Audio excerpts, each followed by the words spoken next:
my sisters, my daughters, my mothers in faith. There is a rhythm in the morning, a hush before the world begins its chatter, a silence before the sun stretches its golden arms across the sky. And in that stillness at 5 a.m., heaven opens its ear to those who are bold enough, humble enough, hungry enough to pray. I come today with a secret. Not a secret to keep, but a secret to share. It is a prayer. A prayer whispered by women who carried nations in their wombs. A prayer sung by grandmothers who fought battles on bent knees. A prayer spoken by women who knew the sting of tears, yet found strength in the dawn. And on the 18th of September, if you will rise before the rooster announces the day, if you will open your heart before the world claims it, if you will speak this prayer with faith dripping from your lips like honey, then, child, something will move, something will shift, something will break in your favor. The sacred hour. At 5 o'clock the earth is tender, shadows bow low and angels lean close. The sky is neither night nor day but in between, and it is in the in-between that God does his greatest work. My sisters, the womb of morning is fertile. Plant your prayer then, and you will reap blessings by noon. The woman's voice in prayer. When a woman prays, the heavens tremble. When a woman prays, rivers part and mountains bow. Do not think your voice too soft, your accent too plain, your words too broken. For God is not listening to your grammar. He is listening to your heart. And on September 18th, heaven shall record your whisper and write your name among the favored. Child, there is a hush in the world that many have not yet learned to honor. It is the time before the birds stretch their wings, before the traffic rattles down the street, before the clamor of life demands your name. It is the hour of 5 in the morning, when shadows are still long and the dew is still fresh, when the earth, like a mother, is holding her breath, waiting for her children to wake. And I tell you, if you have courage enough to rise in that sacred hour, you will discover a truth older than time itself. Heaven bends its ear to the prayers spoken in the dawn. The world is heavy, beloved. Heavy with grief, with burdens, with worries that pile on your shoulders until you wonder how you will stand another day. But God, in his divine wisdom, created morning as a kind of cleansing. Each day he gives us another chance, another page unstained, another sunbeam to soften our scars. And it is in that first hour, when the day is still tender, that he listens closest. The roar of the world has not yet begun, and so your voice is not lost in the noise. It is heard, clear, strong, precious. I have walked 2 nights so long I thought they would never end.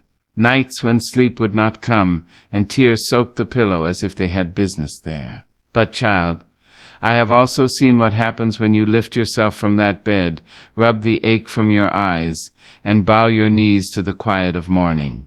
I have seen shackles break that no man could have broken for me. I have felt a peace so deep it ran through my blood like a healing river. That is the power of the sacred hour. When you rise at 5, you are not merely waking your body. You are waking your spirit. You are stepping into a space where angels gather, where silence becomes a sanctuary, and where God himself leans closer to whisper back. The world is still asleep, but you, my dear, are awake with heaven. And in that wakefulness you are aligned with something greater than your sorrow, greater than your hunger, greater than your fear. Some will say, but why 5? Why must I deny myself sleep for a prayer? And I tell you, because sacrifice sanctifies. The rising at 5 is not about the hour itself, but about what it represents. It says, Lord, before I chase after money, before I answer to men, before I scroll through the noise of the world, I choose you. I place you first. And God, who is a lover of order, honors the first. He blesses what comes before all else. And if you place him before all else, the rest of the day cannot help but fall into place. Child, do you know the beauty of dawn? The sky wears her softest colors then, pink like rose petals, gold like harvest wheat, lavender like the sigh of peace. The trees sway as though they are bowing in worship, and the birds rehearse their hallelujah before they lift it into song. Everything in creation is aligned in praise at that hour, so when you join them with your prayer, you do not stand alone. You stand with all the earth declaring, "Great is the Lord." There is a mystery here, one many overlook. The enemy of your soul knows the power of morning. That is why he fights you hardest at dawn. He whispers, "Sleep a little longer, rest a little more." You deserve it. He tries to keep you from rising because he knows what you would discover if you did. He knows that the moment you lift your face to heaven at 5, light will break through your darkness, courage will chase away your doubt, and victory will begin its march toward you. That is why the battle is greatest against your rising. But my child, rise anyway. When the Hebrews walked around the walls of Jericho, they walked in silence until the moment came to shout. And when they lifted their voice, walls that had stood for generations crumbled in an instant. Do you see? There is a time for silence and there is a time for sound. 5 o'clock is both.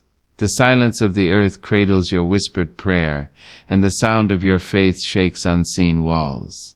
You may not see it with your eyes that very moment, but I tell you, things begin to shift. God begins to send angels on assignment, begins to stir hearts in your favor, begins to unlock doors you thought rusted shut.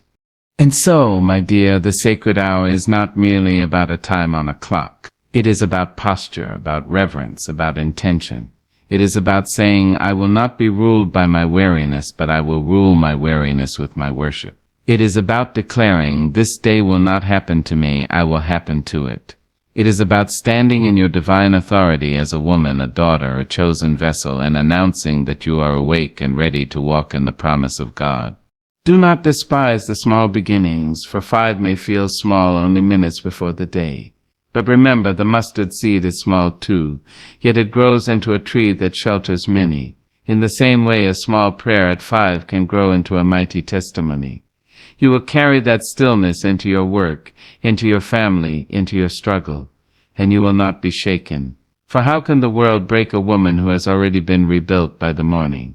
I tell you, my sisters, the sacred hour is not a myth, not an empty ritual.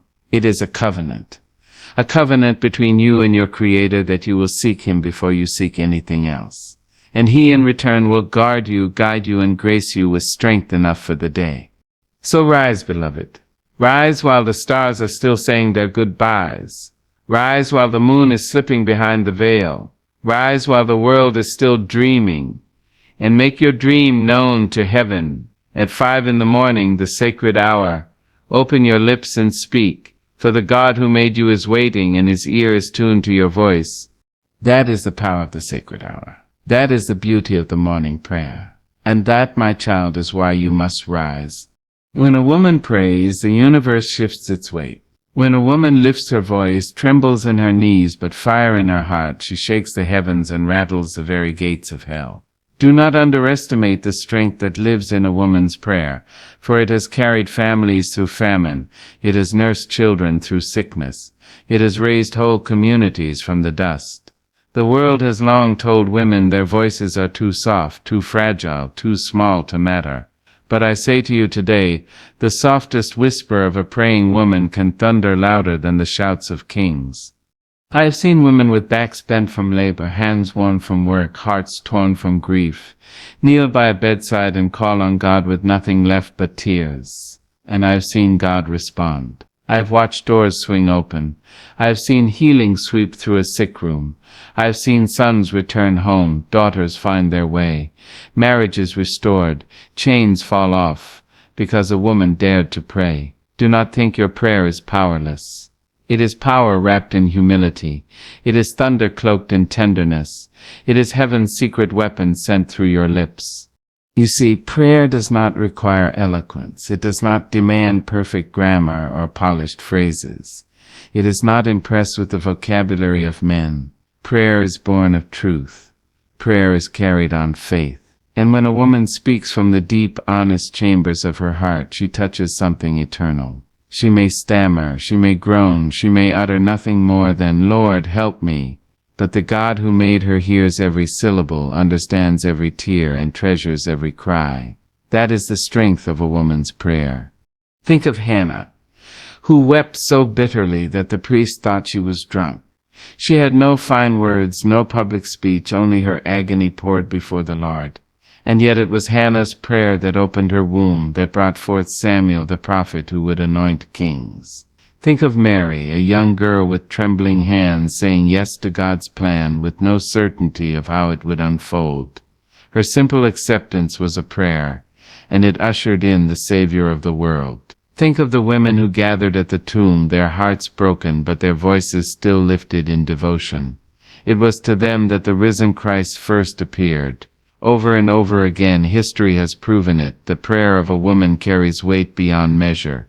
Do not tell me your voice is too quiet. Do not tell me your words are too plain. Do not tell me your heart is too broken to pray.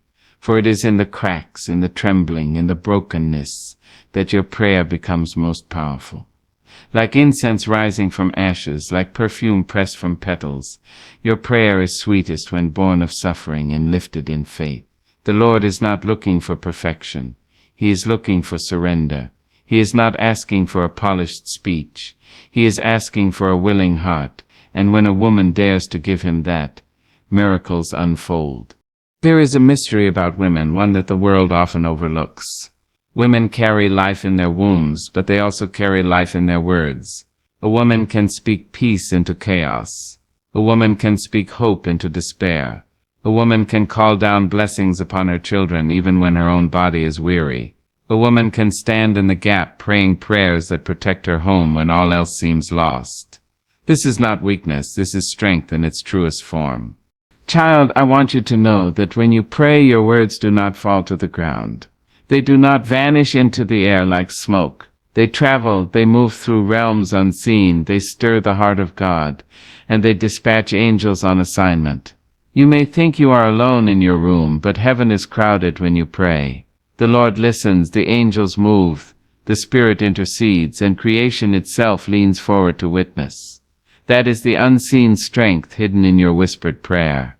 And yet, how often do women silence themselves? How often do they believe the lie that their prayers are too small, too unworthy? The enemy knows the power you hold, and so he tries to mute you, tries to weigh you down with shame, with exhaustion, with doubt. He tells you to keep quiet, to keep your head down, to keep your hope hidden. But I tell you, resist him. Rise up, open your mouth, and let the words pour out. Even if they are only groans, even if they are only sighs, even if they are only a single Jesus.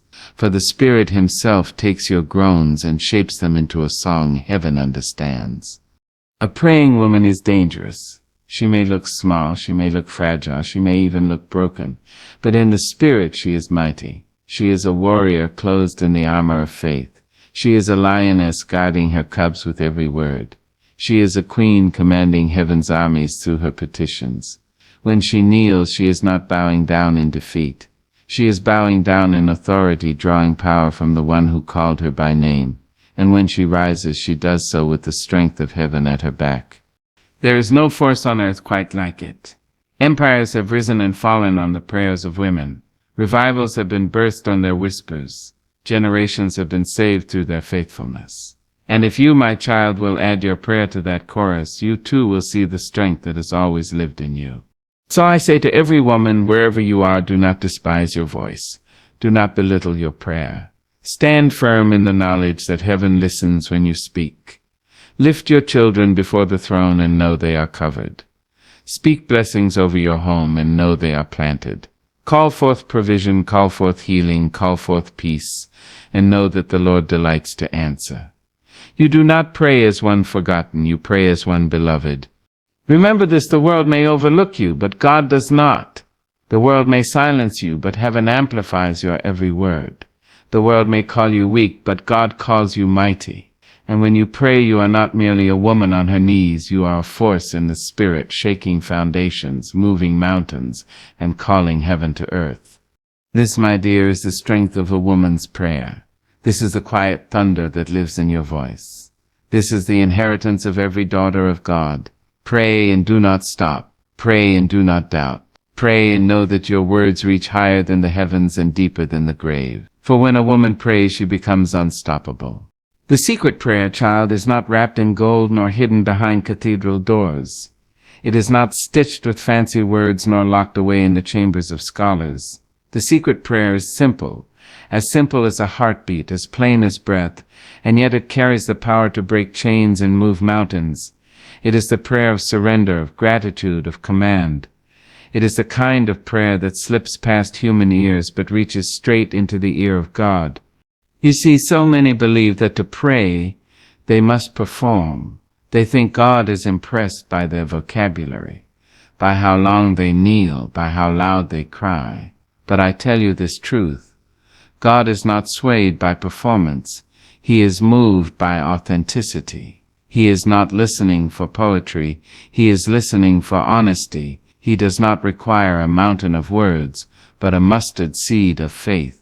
And so the secret prayer does not dazzle the crowd, it humbles the soul. It begins with surrender. The kind of surrender that says, Lord, I do not come with answers. I do not come with strategies. I do not come with a map for you to follow. I come with empty hands. Too often we come to God with clenched fists, holding on to our plans, our fears, our desires, refusing to let them go. But the secret prayer asks you to open your hands, to lay down the weight, to whisper, not my will but yours. And in that act of surrender you discover freedom, for the burden was never yours to carry, child. The battle was never yours to fight. Then comes gratitude. Gratitude, not as a polite courtesy, but as a force, a power that shifts the atmosphere. Gratitude that looks at what little you have and says, it is enough. Gratitude that sees the storm but also sees the shelter. Gratitude that remembers every valley you walked through and every mountain you climbed and says, thank you, Lord, for bringing me here. Gratitude turns scarcity into abundance, sorrow into strength, and despair into hope. The secret prayer always carries thanksgiving, for gratitude opens the gate of heaven wider than complaint ever could. And then, my dear, comes command. Do not misunderstand me. Command is not arrogance. Command is not demanding God to bow to your will. No, command is remembering who you are. Command is the daughter standing in her father's house, speaking not as a beggar but as an heir. Command is when you remind your spirit of the promises God already made. Command is when you declare, I am not weak, for the Lord is my strength. I am not lost, for the Lord is my shepherd. I am not defeated, for the Lord has made me more than a conqueror. The secret prayer speaks with authority, because it knows heaven has already written the answer.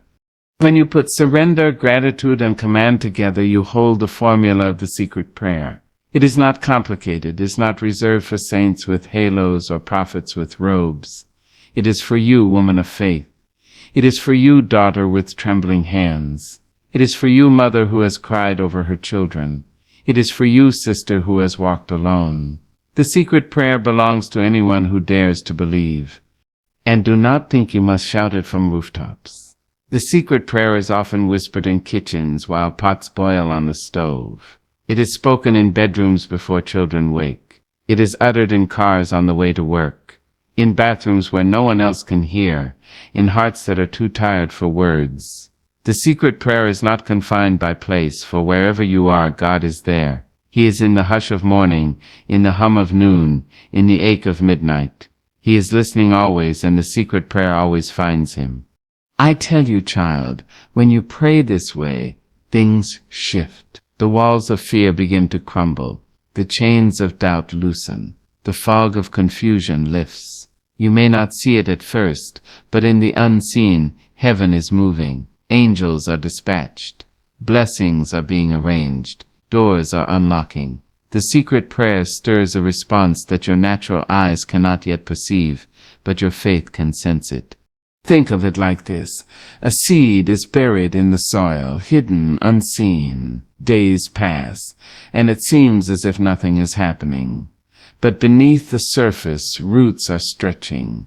Life is stirring, and soon the sprout breaks through. The secret prayer is the seed.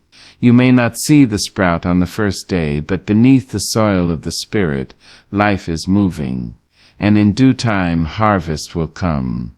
So when you rise at 5 in the morning, do not complicate your words. Do not dress them in robes they do not need. Simply say, Lord, I rise as your daughter, I rise in surrender. I rise in gratitude, I rise in faith. Say, this day belongs to you, and I walk in your promise. That is enough. That is the secret. And when September 18th dawns, when you speak the secret prayer with a heart full of faith, do not be surprised if peace walks into your room. Do not be surprised if favor finds you at work. Do not be surprised if healing visits your body or your home. Do not be surprised if doors open that you had given up on. For the secret prayer is not a performance, it is a key that unlocks what heaven has already prepared for you. Remember this, my dear, you do not need to be eloquent to be heard. You do not need to be flawless to be favored. You do not need to be strong to be victorious. All you need is to be willing to open your heart and to speak with faith. The secret prayer does not belong to the mighty. It belongs to the humble. And when the humble pray, heaven bows low to listen. So lift your head, lift your voice. Whisper the words that come from the core of your being. Let them rise like smoke from a burning altar. Let them carry your tears, your laughter, your hopes, your surrender. That is the secret prayer. It is not hidden anymore. It is yours. Speak it, child, and watch God move. On the 18th day of September, child, the world will look much the same to your eyes. The sun will rise in its faithful march across the heavens. The trees will stretch their limbs. The air will hum with its ordinary rhythm. But you, oh you, will not be the same. For when you rise in the quiet hour of dawn, when you press your knees to the floor and let the secret prayer slip from your lips, the unseen will begin to unfold in your favor. Do not let the simplicity of a date fool you. The God who set the stars in place is the same God who set times and seasons. He has appointed moments for blessing, appointed days for breakthrough, appointed hours for visitation. And the 18th of September, marked by your obedience, is such a moment. Heaven has circled that day. Angels are standing ready with assignments in their hands. Doors that have resisted you are about to groan and give way.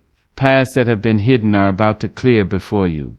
The moment you pray, the ordinary becomes drenched in the extraordinary.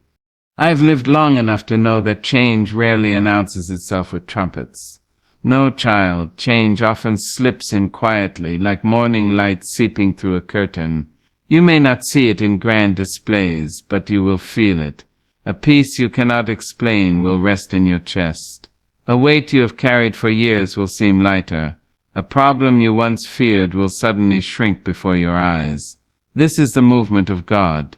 Not always loud, not always dramatic, but always sure. On that day you may rise from prayer and step into a day that looks familiar. Same streets, same faces, same tasks. But within you something sacred will have shifted. You will carry yourself differently. Your words will land with new power. Your footsteps will echo with divine assurance. The people around you may not understand why, but they will see it. They will sense the glow of one who has touched heaven before the world awoke.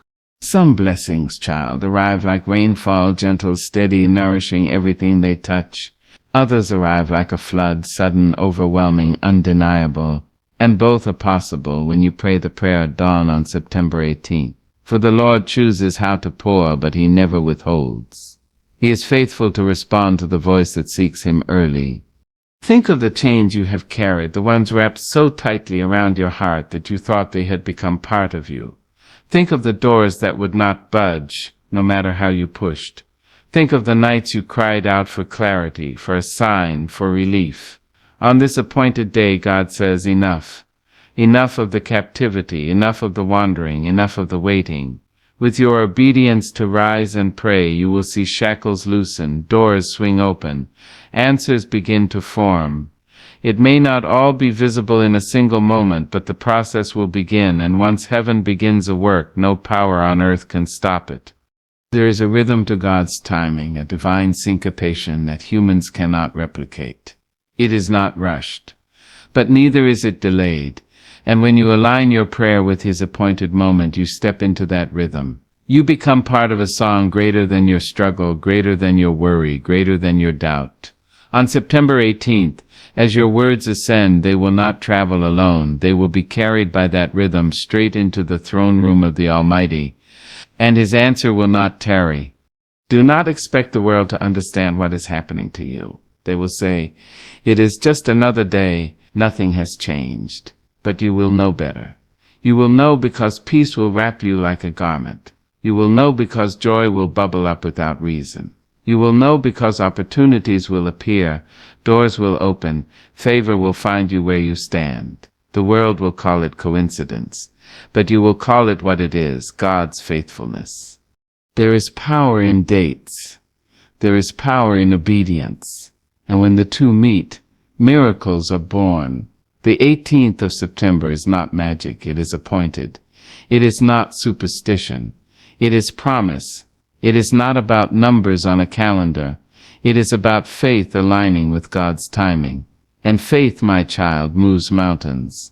When you rise that morning, do not rush. Do not stumble through your prayer as if it were another task. Stand in awe of the moment. Whisper your surrender, your gratitude, your declaration with reverence. For heaven is watching, heaven is waiting, and your obedience will unlock what has been stored up for you. Perhaps the blessing will be peace in your home, healing in your body, reconciliation in your family. Perhaps it will be provision where there was lack, clarity where there was confusion, strength where there was weakness. Perhaps it will be the quiet courage to face a day you feared, or the loud victory that turns your sorrow into dancing. Whatever it is, it will be precisely what you need, for God does not give random gifts, He gives perfect ones. And when it happens, do not forget to testify. Do not hide your blessing as if it were yours alone. Speak of it, share it, for your testimony will become the seed of faith for another. Your obedience will become someone else's courage. Your answered prayer will remind another woman to rise at dawn, to whisper her truth, to believe again. And so the blessing multiplies, like bread broken to feed many. Child, never forget that you are loved with a love too vast for language. You are seen with an attention too detailed for comprehension. And on September 18th, you will be reminded of this truth in ways both subtle and grand. You will discover that heaven does not forget, that God does not slumber, that your prayers have always been heard. This day will mark you. It will remind you that faith is never wasted, that obedience is never ignored, that prayer is never in vain. So rise on that morning. Rise with expectation humming in your chest. Rise with reverence in your spirit. Rise with the assurance that something will happen, not because of chance, but because God has decreed it. And when it does, lift your voice in thanks. For you will know beyond doubt that the prayer of faith spoken at dawn has the power to shift the earth beneath your feet. I call out to you, my sisters, my daughters, my mothers, my grandmothers, women stretched across every land carrying burdens that sometimes feel heavier than the sky itself. I call to you not with a whisper but with a resounding cry, rise and pray. Do not believe that prayer is too small for the vastness of your troubles, or that your voice is too quiet to reach the throne of God. For you are women, and when women lift their voices in faith, generations shift, history bends, and heaven responds. You have been told too many lies about your worth. The world has said you are fragile, that you are background, that your power lies only in silence. But I tell you, the truth is carved in the marrow of your bones. You are strong not because you never fall, but because you rise again. You are mighty not because the world crowned you, but because the Lord Himself breathed His Spirit into your being. And when you, woman of faith, bend your knees and open your lips in prayer, the earth trembles beneath you. Do not think your prayer is for you alone. No, child, your prayer is a shelter. It spreads its wings over your children, over your home, over your bloodline, over souls you may never meet. When you pray, you build walls of protection where none existed. When you pray, you plant seeds of hope in soil that has long been barren. When you pray, you carry your grandmother's tears and your daughter's dreams into the presence of God. Your prayer is a bridge across generations. Some of you have been carrying the silence of women who came before you. They prayed but did not see the answer. They whispered their hopes into pillows, their dreams into the dark. They fought battles that wore their bodies thin but kept their faith alive. and now their prayers live in you. When you speak at dawn, you are not speaking alone. You are finishing the prayers of your mother. You are carrying the petitions of your grandmother. You are planting faith for the daughters yet unborn. This is the holy inheritance of womanhood. When you rise to pray, remember that you are not just asking, you are declaring. You are declaring that your children will not be consumed by the darkness of this world. You are declaring that your home will be a sanctuary of peace. You are declaring that your heart will no longer bow to fear, that your spirit will no longer carry chains. You are declaring that God's promise is alive in you and no storm can snuff it out. Prayer is not only a plea, it is a proclamation. And when a woman proclaims in faith, the heavens stand still to listen. I know the weariness that clings to your bones. I know the nights when tears are your only companion, when sleep will not come, when tomorrow feels too heavy to face. But child, I also know this: when you rise and pray, strength will meet you where weakness lived. Courage will rise like dawn breaking the longest night. Peace will flood the corners of your mind where worry once sat. Prayer does not erase the storm, but it steadies your boat in the waves. It does not always remove the fire, but it makes you fireproof as you walk through it. And let me say this to you with the certainty of one who has walked through shadows. Prayer is not lost. Not one syllable falls into nothingness. Every word is caught, every tear is bottled, every sigh is understood. You may not see the answer when you expect it, but the answer is moving. It is forming. It is unfolding. Prayer is never wasted. Your faith is never forgotten. The God who heard you yesterday hears you still today. I call to all women: do not silence your prayer. Do not let despair close your mouth. Do not let doubt tie your tongue.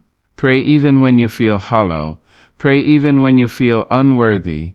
Pray even when the words do not come, for God hears even the silence. He knows the language of your tears. He understands the meaning of your sighs, and He responds not to perfection but to faith. Rise and say the prayer for yourself, but also say it for the woman beside you who is too broken to lift her own voice.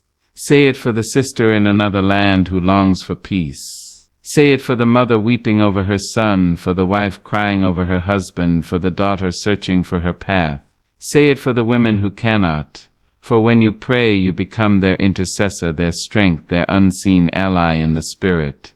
And do not forget to say it for yourself. For too often women spend their lives pouring out for others, giving, protecting, holding, mending, until they forget that their own souls are thirsty. Pray for your healing, for your joy, for your peace. Pray for the courage to walk in the fullness of who you are. Pray for the wisdom to guard your spirit, for the discernment to recognize what drains you, for the boldness to say no to what diminishes your worth.